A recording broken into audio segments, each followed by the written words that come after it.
Shalom, Bapak Ibu yang dikasihi oleh Tuhan Yesus Kristus. Pada saat ini kita memasuki masa Prapaskah minggu pertama. Marilah kita mengawali persekutuan doa kita pada sore hari ini dengan memasyurkan nama Tuhan. Kidung Jemaat nomor 10 bait yang pertama. Pujilah Tuhan Sang Raja.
Marilah kita menghadap Tuhan di dalam doa.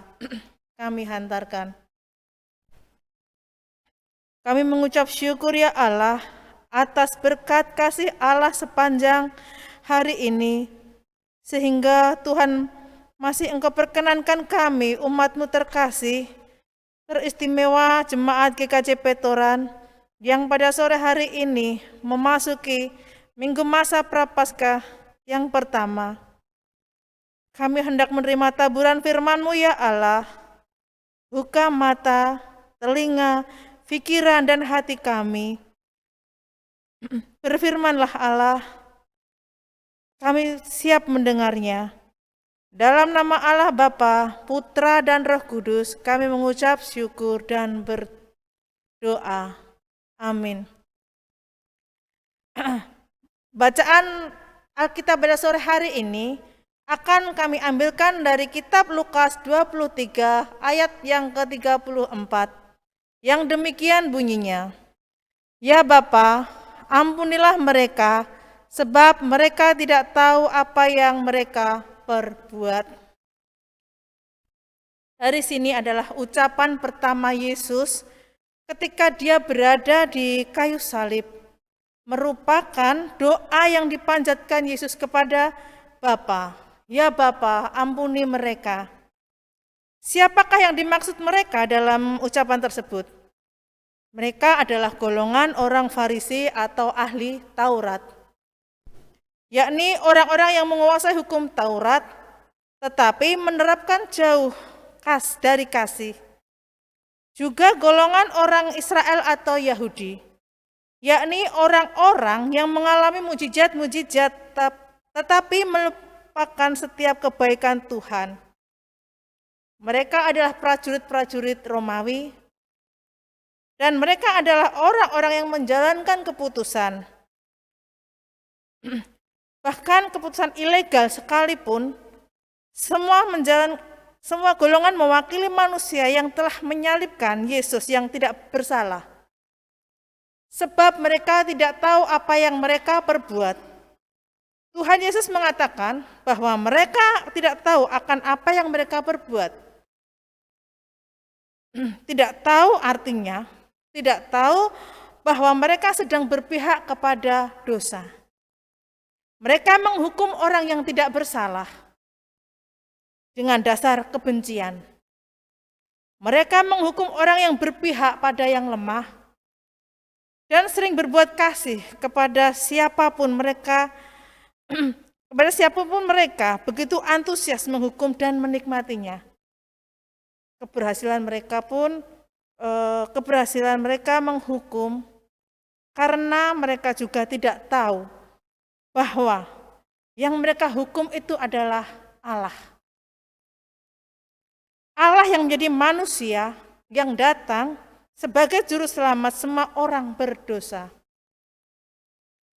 Ampunilah mereka. Artinya, Yesus penuh kasih, kemurahan hati Allah, seolah tidak terpengaruh dengan sikap orang-orang yang membenci atau memanfaatkan keadaan untuk turut menyingkirkan Yesus. Arti yang lain, Yesus sedia berkorban bagi manusia yang berdosa. Dalam ibadah umat Israel, setiap pengampunan diterima setelah melewati ibadah korban. Pada saat itu Tuhan Yesus sendiri mau jadi korban pengganti supaya manusia diampuni dan diselamatkan.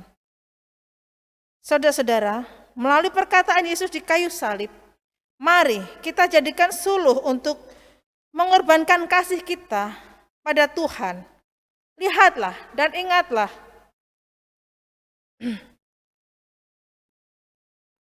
pada saat sedang merasakan sakitnya penganiayaan, Yesus berseru-seru kepada Allah, meminta supaya orang-orang yang lain yang telah menyalibkannya itu diampuni.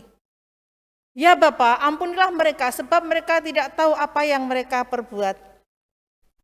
Ucapan Yesus meminta Bapanya mengampuni orang-orang yang telah menyebabkan penderitaannya. Menarik untuk kita renungkan sepanjang hidup kita. Mereka secara sadar menuduh Yesus melakukan kesalahan, namun mereka tidak mengerti karena tidak mengenal bahwa Dia adalah Tuhan. Bahkan lebih tidak mengerti lagi, mereka menyalibkan juru selamat dunia. Mari kita bercermin. Bukankah kita seringkali merasa diri benar, merasa diri hebat?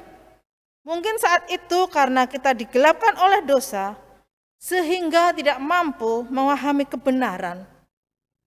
Kita yang tidak mampu mengenali kebenaran, dosa membuat kita lupa dan tidak lagi mampu memahami diri kita sendiri.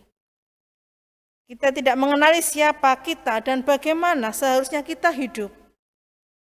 Ampunilah kami karena kami seringkali tidak tahu apa yang kami perbuat.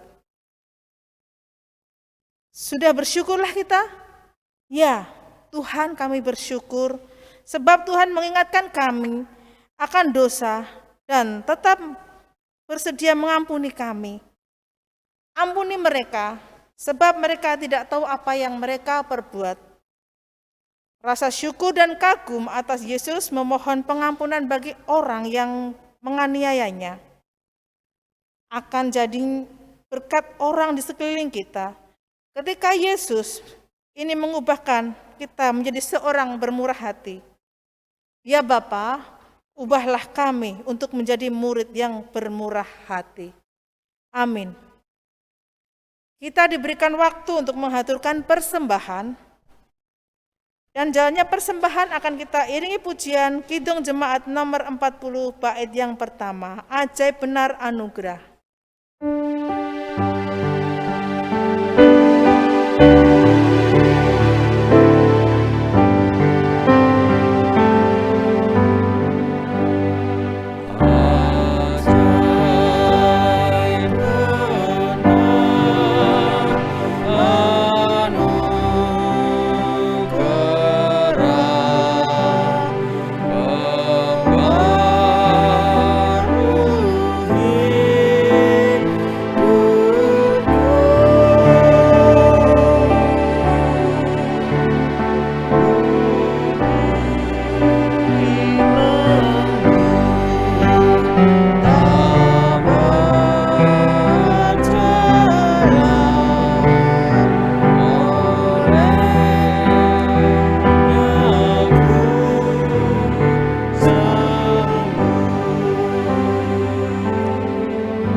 Persembahan ini di dalam doa. Kami bersyukur Allah, kami boleh menerima taburan firman-Mu. Biarlah Tuhan firman-Mu dapat tumbuh di dalam hati kami, sehingga Tuhan firman-Mu dapat menjadi suluh hidup kami, di dalam kehidupan kami keseharian. Dan kami mohon tuntunan penyertaan Allah dalam setiap langkah yang akan kami jalani ke depan. Engkau bimbing kami ya Allah, sertai kami. Dan kami juga menyerahkan persembahan yang boleh kami kumpulkan pada saat ini. Berkati sucikan dan kuduskan, sehingga persembahan kami ini hanya untuk kemuliaan nama Tuhan, teristimewa di gereja kami GKJ Petoran. Kami serahkan Tuhan apa yang menjadi tugas pelayanan kami, dan kami mohon ampun atas dosa-dosa kesalahan kami. Hanya di dalam nama Tuhan kami Yesus Kristus, doa ini boleh kami naikkan dan kami panjatkan. Terima kasih Tuhan. Amin. Nyanyian penutup akan kita pujikan Kidung Jemaat nomor 40 bait yang pertama, bait yang keempat.